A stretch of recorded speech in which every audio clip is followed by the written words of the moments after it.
Wasiirka Warfaafinta Somaliland Abdulrahman Abdullahi Faarax ayaa safar shaqo ugu baxay Mgaalada Jibouti halkaas oo ku soo dhaweeyay safiirka Somaliland oo jooga magaaladaasi Cabdifataax Said Axmed. Wasiirka ayaa sheegay in inta uu joogo magaalada Jibouti uu kulamo la yeelan doono wasiirka warfaafinta ee dawladda Jibouti iyo xubno kale waxaana halkaas ugu horeyn ka hadlay safiirka Somaliland oo jooga magaalada Jibouti Cabdifataax Said Axmed waxaanu yiri waxaan halkan jamhuuriyadda Jibouti ku soo dhaweynaa wasiirka wacyigelinta iyo dhaqanka jamhuuriyadda Somaliland wasiir Cabdiraxmaan oo leenahay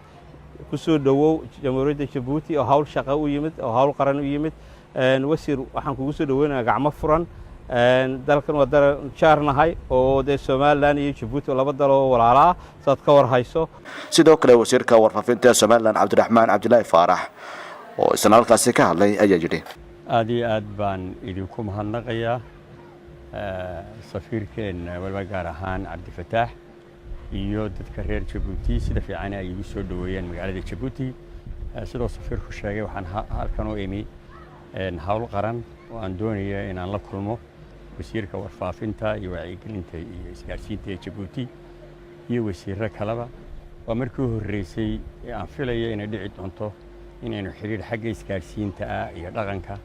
ka wada yeelno jamhuuriyadda Jibouti haddii alla yiraahdo wixii ka soo baxay iyo waxyaabihii aan isla soo qaadnana gadaal baan ka soo sheegi doonaa hadda alla yiraahdo